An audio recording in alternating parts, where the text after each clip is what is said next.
Esse é o Ancapsu e nós vamos falar agora sobre uma denúncia bastante séria que fez aqui o Jeffrey Schickini sobre as provas que foram adicionadas pela PGR após a fase de instrução. Isso é muito problemático, tá? A prova ter sido acrescentada pela PGR depois da instrução é algo, sem dúvida alguma, muito problemático, não deveria acontecer, porque isso fere, de fato, o princípio do contraditório, isso fere a ampla defesa, isso fere o devido processo legal. Ele está alegando que foi um documento falsificado. Eu não vi evidências disso não, tá? Eu vejo um documento frágil. Eu vou explicar para vocês por que eu acho que é um documento frágil e nesse caso ele tem razão realmente. Esse documento não deveria ser considerado no processo, pelos dois motivos. Primeiro, porque foi apresentado depois da fase de instrução.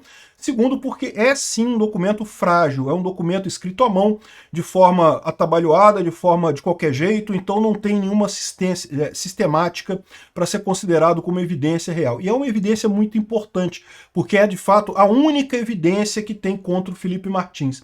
Vamos entender esse caso aqui. Essa notícia foi sugerida por Eren Estava Certo, Las Cagadolândia, Brasil e várias outras pessoas. Obrigado aí ao pessoal que sugeriu notícias lá no nosso site, no visãolibertaria.com.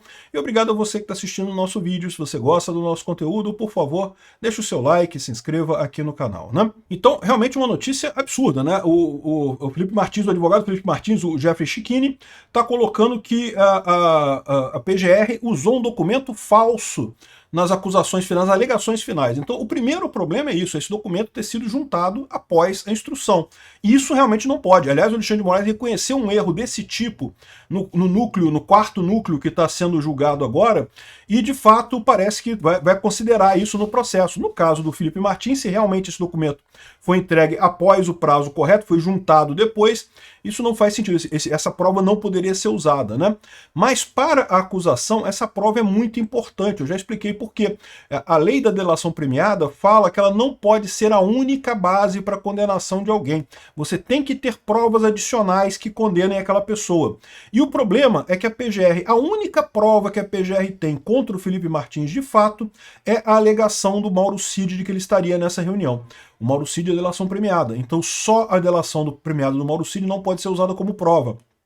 Agora, mesmo com mais essa prova que foi juntada aqui, é uma coisa muito frágil, porque realmente é uma planilha escrita à mão de qualquer jeito, está cheio de erros essa planilha, então de fato não dá para considerar isso uma prova forte.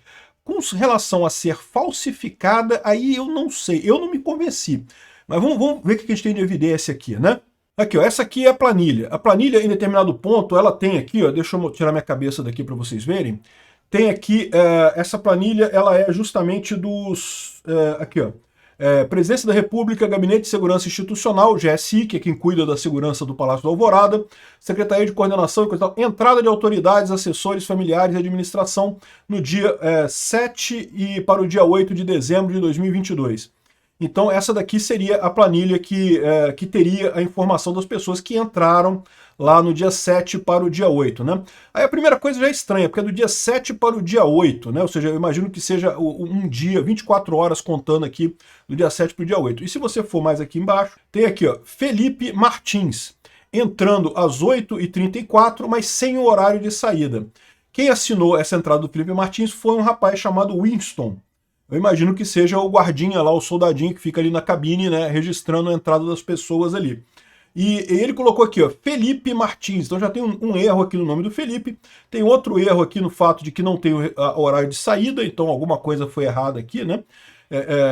O fato de ser escrito Felipe ao invés de Felipe significa que ele não pegou a identidade do Felipe, porque na identidade do Felipe está escrito Felipe, é Felipe com I. Agora, pode ser pode ser fonético, né? Ou seja, a pessoa não mostrou a identidade, apenas falou o nome. E aí, neste caso, pode haver confusão realmente entre Felipe e Filipe. São palavras muito parecidas, foneticamente você pode se confundir, né? Então, de novo, o grande ponto aqui é uma prova frágil, é uma prova que não tem muita certeza de que isso é verdade, né? Ao passo que o Jeffrey Schickini mostrou aqui, ó, o relatório de fato de entradas e saídas emitido pelo sistema e que não consta essa entrada lá. Então isso daqui me parece uma prova muito mais robusta, algo muito mais robusto no final das contas para uma prova tão importante como essa. Porque lembra, a lei da delação premiada fala que não pode ser só delação premiada, tem que ter provas que corroborem a delação. Mas a única coisa que eles têm é isso, porque eles não têm a tal da minuta que foi discutida. Nenhuma das outras testemunhas reconheceu o Felipe Martins lá. Não tem nenhuma indicação de que ele estava lá. Mais do que isso, o Jeffrey Schickini falou que os dados de triangulação do celular dele, o GPS do celular, mostra que ele estava em outro lugar de Brasília, não estava na Alvorada. E ainda mais, ele pediu um Uber, ou pediu alguma coisa de comida, usou algum serviço que mostrava que ele estava fora do Palácio da Alvorada, né, onde teria sido esse encontro, o suposto encontro lá que se discutiu o plano do golpe. Isso tudo, ainda lembrando que ainda tem um absurdo ainda maior que isso, que é o fato de se considerar uma reunião em que se discutiu uma minuta de um documento como início de execução de golpe. Não é. Isso é cogitação, no máximo preparação, atividades que não são puníveis. Ou seja, não saiu nada disso aí. Mesmo que por hipótese o Felipe Martins estivesse nessa reunião, tivesse falado, tivesse discutido, isso não quer dizer nada. Isso é o grande absurdo que tem essa história toda. Essa ideia de que o fato deles terem discutido um documento escrito lá e coisa e tal, que nem era um documento de golpe, porque era um documento de estado de sítio. O estado de sítio teria que passar pelo Congresso, então não tem lógica. E a gente não tem esse documento, a gente não sabe o que está nesse documento. Então, assim, é realmente um absurdo completo, né? E, de novo, a única prova que a PGR tem é esse documento cheio de falhas aqui, cheio de problemas, cheio de incerteza, escrito à mão e coisa e tal. Isso aqui é realmente uma coisa muito fraca para uma situação muito importante. Não deveria ser uma prova valorada nesse caso, né?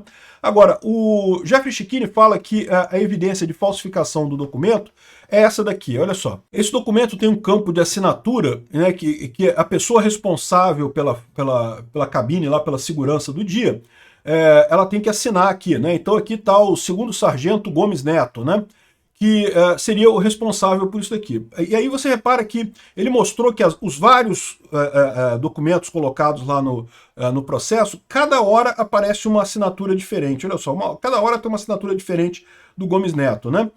E, bom, por que eu digo que isso não é necessariamente uma falsificação, né? Veja, por que você falsificaria 5 vezes a assinatura de forma diferente? Já parou para pensar? Vamos supor que realmente o Paulo Goné resolveu, vou falsificar o registro aqui para dizer que o Felipe Martins estava lá dentro. Fulano, vem cá, assina aqui. Agora você vem cá, assina esse outro aqui. Você vem cá. Para que ele faria isso? Né? O ideal seria manter a mesma assinatura. Se ele está falsificando o documento, ele falsifica uma pessoa só, falsificando tudo ali, né? Então, assim, o fato de terem assinaturas diferentes, né? Eu não sei se isso é sintoma de falsificação. O que me parece que seja? Eu não tenho muita experiência, eu não conheço como é que funciona no Palácio da Alvorada, eu tenho uma experiência muito limitada no Exército, eu servi Exército uma época, mas eu consigo imaginar perfeitamente o sargento falando para os soldados lá da cabine, ó, fulano, quando você terminar o dia, você vem aqui, coisa e tal, e assina o meu nome aqui embaixo, bota o meu nome aqui embaixo nessa linha aqui, e pronto. E aí cada soldado do dia faz a coisa lá e bota o nome lá do cara ali embaixo. Pode ser isso, né? Além do que, o que quer dizer exatamente exiro, né? Exiro parece ser um cargo, né? Responsável pela ordenança, eu não sei. Não sei o que significa exiro. Eu tentei procurar na internet, também não consegui descobrir. Eu entendo que isso daí é o cara responsável pela segurança, por fazer esse controle, né? Mas talvez a situação seja exatamente essa. Você bota quem é o sargento responsável. Não exatamente, não é uma assinatura, é um campo que é preenchido pela pessoa que está preenchendo o formulário ali. Enfim, eu não sei. O ponto central esse documento teria que ter sido anexado desde o início. Não pode aparecer agora em alegações finais. É realmente um absurdo esse documento aparecer só em alegações finais. E mesmo considerando que o Alexandre de Moraes não vai tirar esse documento, vai manter o documento ali, coisa e tal, mesmo nessa situação, é um documento muito frágil, é um documento cheio de erros, de coisa. Então não deveria ser considerado também para uma prova tão importante quanto essa. Então eu concordo plenamente com o Schickini que tem coisa estranha aqui, que não deveria ser considerado esse documento, mas eu acho que o argumento maior de todos ainda é o argumento que é o mesmo do Bolsonaro, que é o mesmo do resto do pessoal.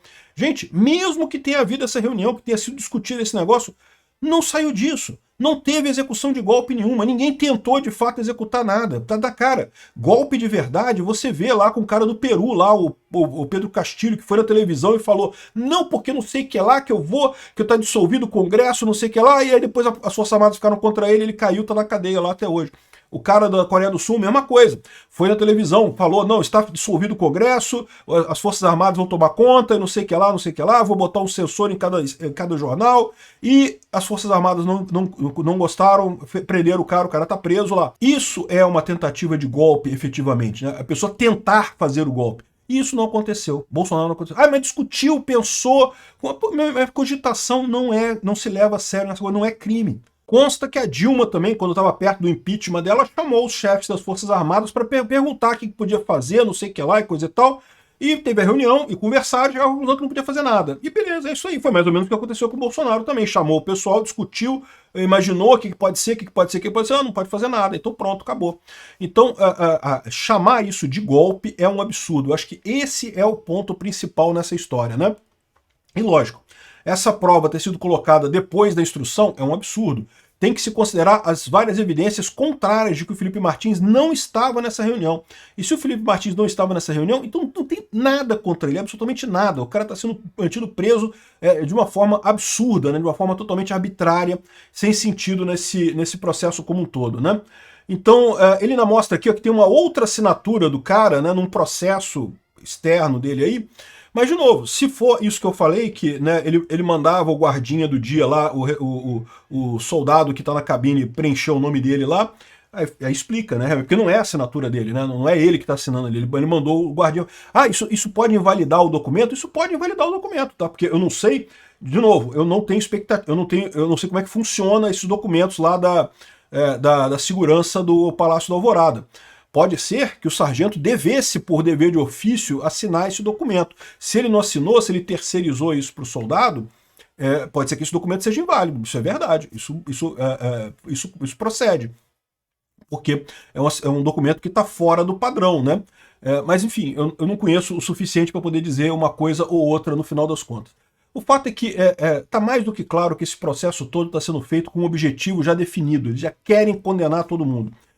Muito triste isso. Está mais do que na cara que isso vai acabar com a condenação de um monte de gente à toa. A expectativa só é da anistia. Espero que a anistia passe para a gente pacificar o país e acabar com essa lambança, porque realmente é um absurdo o que o Alexandre de Moraes está fazendo. Obrigado por assistir o vídeo até o final. Além de curtir, compartilhar e se inscrever no canal, considere se tornar patrocinador com valores a partir de R$ 1,99. Clique no botão Seja Membro abaixo para saber as condições e vantagens de patrocinar o canal. Mais informações sobre o nosso projeto, visite nossos sites indicados na tela.